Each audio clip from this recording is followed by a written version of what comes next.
Do you struggle from this, but you'd rather do this? Well, if you do, this video is for you.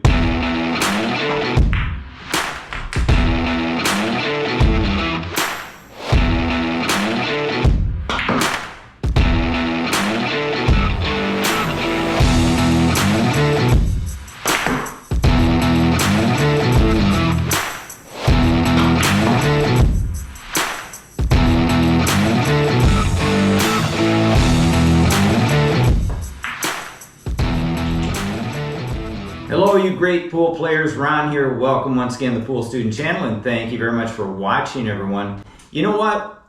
I always thought this when I first started to get into my YouTube channel. I thought, will I ever run out of information or content that I can share with you guys that will help you?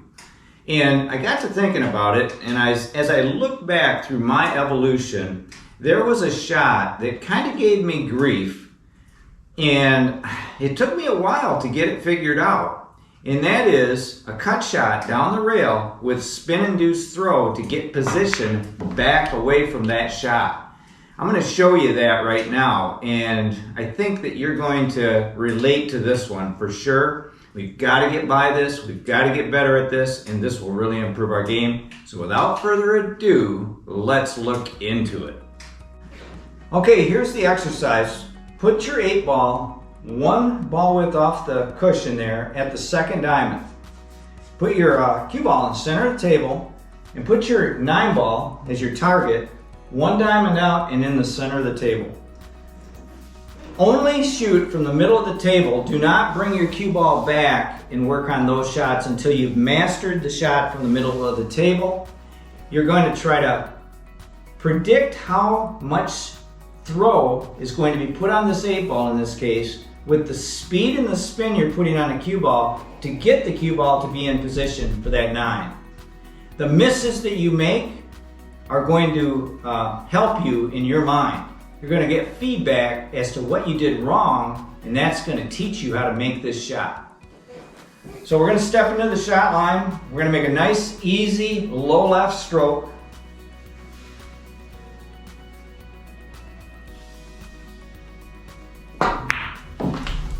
You don't have to hit it hard. I hit about right there. I was watching it, it's pretty much straight in.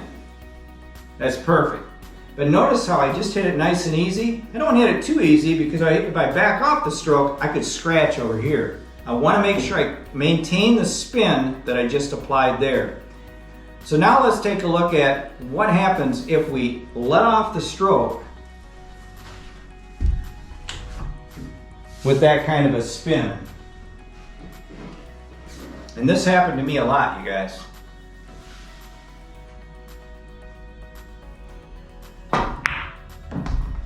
You see that side pocket?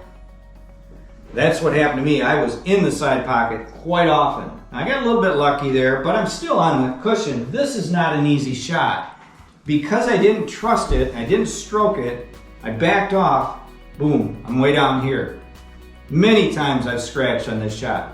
So it's a great, great exercise to teach you that.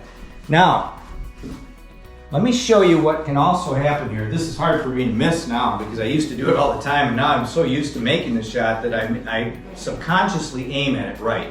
I'm going to try to spin this 8-ball to hit the rail right there. I'm going to aim it as if I'm just trying to pocket it with center ball into the corner. But because of the spin I'm going to put on this cue ball, it's going to throw that 8-ball further that way.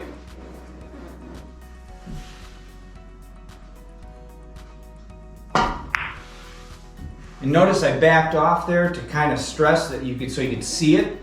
But you saw how the 8-ball went this way. It was aimed to go directly into the pocket, but because of the spin, it threw it further this way.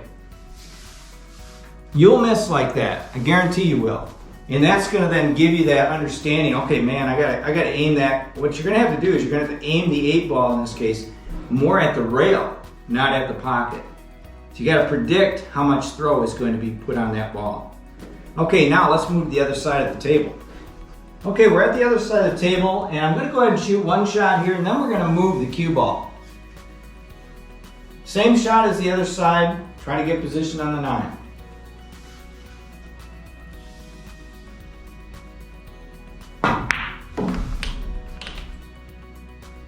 Perfect. Absolutely great. Make that shot every day. Okay, now let's move back. And I want to say this too. Let me stress this. You're not going to move back until you master the center table shot.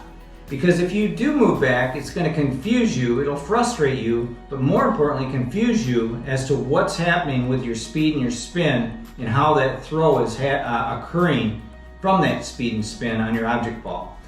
Okay, we've mastered the first location, so we're going to move back another spot. So 1 diamond back, we're going to bring this cue ball.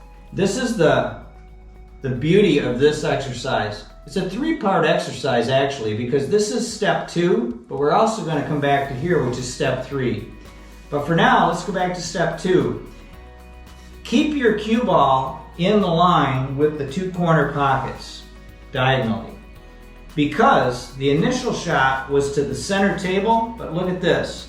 The angle now is different, and also the distance is different.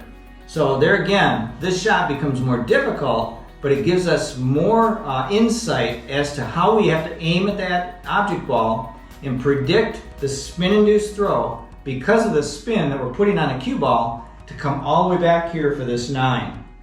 So the 9 is the constant, but the change is where the cue ball goes. You got me? And this is what's going to give us that knowledge that we need.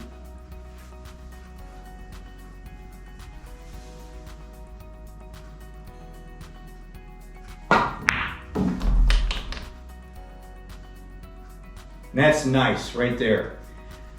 You want it to be off the rail. You don't want it to be sitting right on the rail, okay? So you got to hit a little bit of stroke there, but that's going to give you that insight as to how much speed, spin, and how much throw, and how to aim at that object ball with your ghost ball position. Very good exercise, you guys. Okay, now you mastered that. Both sides of the table, once again, right? So now let's go ahead and move back 1 more position.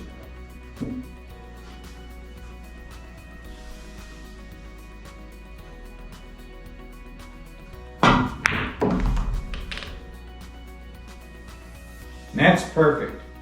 I want to say something about this shot that you're going to find.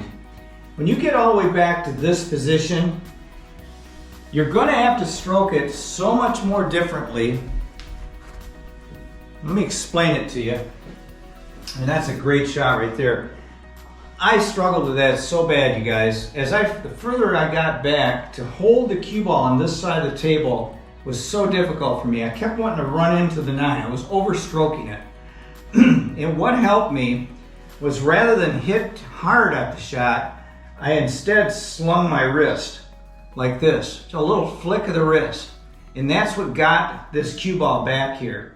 And to hold it on this side of the table. Because there is another shot. If we hit it so that the cue ball comes at this part of the rail, but then you're risking the side pocket shot being a scratch. But if we hit somewhere in here, we can come across the table to shoot the 9 on this side. And in fact, that's another drill or exercise in itself. So I wanted to share this with you guys today. It's a 3-part exercise. The angle keeps changing, changing, changing. The distance keeps changing and changing.